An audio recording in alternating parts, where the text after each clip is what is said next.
Ang pelikulang, Baki Hanma vs.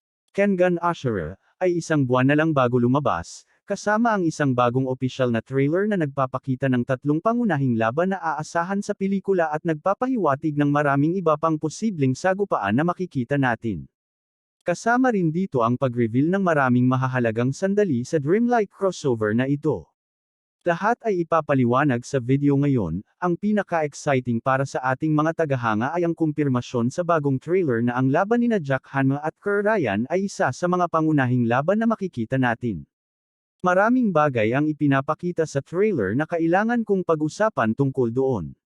Bukod pa rito, ang laban nina Spec at Hanayama ay mukhang isang pangunahing laban din, na maaaring maging medyo nakakagulat para sa ilan, pero may mga dahilan na tatalakayin ko maya-maya. May mga pahiwatig din ng mga posibleng laban tulad nina Julius laban kay Oliver, Gaya laban kay Mutiba, at ngayon ay mayroon tayong pag-unawa kung anong time frame nagaganap ang crossover na ito sa Baki Universe. Ito ay halos pagkatapos ng Pickle Arc o ang pinakabagong anime season, ang U-Hero Arc. Ang mga karakter tulad ni Jack ay may mga sugat pa mula sa kanyang laban kay Pickle, at ang ibang mga mandirigma tulad ni Katsumi ay wala ng braso na makikita natin sa trailer. Kaya ito ay hindi konektado sa kasalukuyang Baki Arc o kahit anong bagay tulad nito. Kung saan tumigil ang anime ay ang kasalukuyang estado ng mga karakter sa Baki sa crossover na ito. Uulitin ko ulit, wala itong kinalaman sa kasalukuyang manga ng Baki. Para sa Kengan, ito ay malamang na Kengan Ashura anime rin at wala mula sa kasalukuyang ongoing manga na Kengan Omega, na kung hindi mo alam, ay ang sequel ng Kengan Ashura. Pagdating sa laban nina Jack at Ryan, gaya ng inaasahan, ang pangunahing setup para sa dalawa ay isang ipinanganak na may lakas, si Ryan, ang pinakamalakas sa pamilya Kerr, kumpara kay Jack na gagawin ang lahat para makamit ang kapangyarihan at makuha ang ultimate physique, tulad ng ipinapakita sa trailer. Si Ryan ay halos nagpapatunay na ang mga peking bagay ay hindi kayang abutin ang tunay na lakas, kagiliw-giliw din na sa laban mismo. Tila si Jack ay duguan na nang dumating siya kay Ryan, kaya posible na si Jack ay nakipaglaban muna bago ito o ito ay sa ibang punto sa laban. Bukod dito, may isang eksena sa trailer na nagpapahiwatig ng posibleng resulta ng laban nina Jack at Ryan. Nakikita natin sina Katsumi at Retsu na naghahanda para lumaban, at sa background, may duguan at sugatang si Jack na papalapit kay Baki. At kung kukunin natin ang linyang ito mula kay Jack sa trailer, may isang kalaban na kailangan kong lampasan, na tinutukoy si Ryan, marahil ay si Jack ang mananalo sa laban at pagkatapos ay susubukan niyang labanan ang kanyang kapatid na si Baki muli. Pagdating sa laban nina Jack at Ryan, makikita natin ang ilang sandali ng kanilang sagupaan at isang mahalagang sandali kung saan kagati ni Jack si Ryan habang activated ang kanyang removal. Exciting na makita ito ng buo, at kumpirmasyon na makikita natin ang removal ni Ryan ay talagang cool. At ang pagkagat ni Jack ay talagang astig din, hindi ako makapaniwala na magkakaroon talaga tayo ng crossover na ito, at may kumpirmasyon na ang laban nina Jack at Ryan ay isang bagay na makikita natin. Bukod pa rito, ang pinaka-shockang na reveal tungkol sa isang laban sa pelikula ay ang Spec laban kay Hanayama. Ang mga Kengan authors ay gumawa ng homage chapter, isang crossover chapter sa pagitan ng Baki at Kengan. Mga 2 taon na ang nakakaraan, ay nakipaglaban sa isang mas batang Doppo Orochi sa isang Kengan.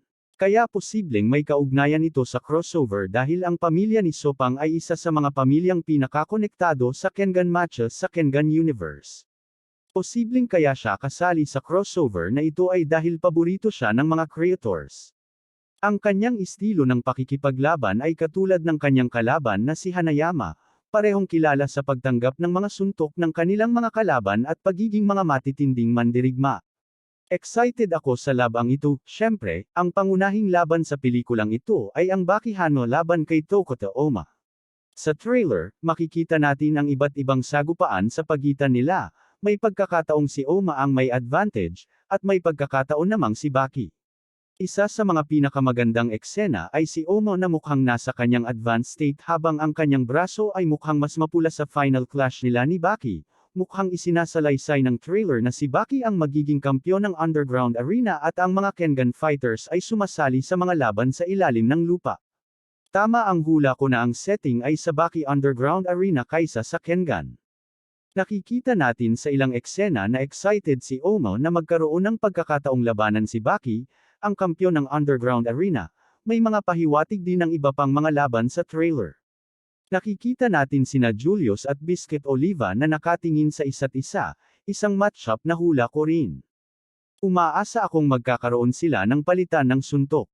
May eksena rin sina Adam Dudley at Kowloon Shibo na nagkakatinginan, isang hindi ko inaasahang matchup pero mukhang interesting din, para sa laban ni Mutiba at Gaya, parehong military mercenary ang tema nila kaya mukhang may magaganap na exchange din. Ang iba pang mga karakter tulad ni Tokugawa at Metsudo ay magiging mga pangunahing komentaryo, at makikita rin si Yamashita sa trailer, nakakapagtaka na wala si Yujiro Hano sa trailer, gayon din si Kuroki Gensai at iba pang popular na Kengan characters tulad ni Nakano Ajito at Waka. Ngunit nakikita natin ang ilang Baki characters tulad ni Dapo Orochi, Kayo Kako, at iba pa na nanunood ng mga laban. Kung magkakaroon sila ng interaction sa mga Kengan characters, magiging cool yun, walang tanda ng pickle sa trailer, at malamang hindi natin siya makikita. Interesado akong malaman kung anong magiging papel ni Yujiro at kung magkakaroon siya ng laban. Sana magkaroon siya ng laban pero confirmed na 3 ang mga pangunahing laban kaya hintayin natin ang susunod na mga trailer. Ang pelikula ay lalabas sa ika-6 ng Hunyo, kaya markahan na ang inyong mga kalendaryo at abangan ang mga susunod na video tungkol sa Baki at Kengan content. Doon nagtatapos ang video na ito. Kung gusto mo pa ng ganitong video mag-follow, subscribe at like na sa channel ko. Maraming salamat.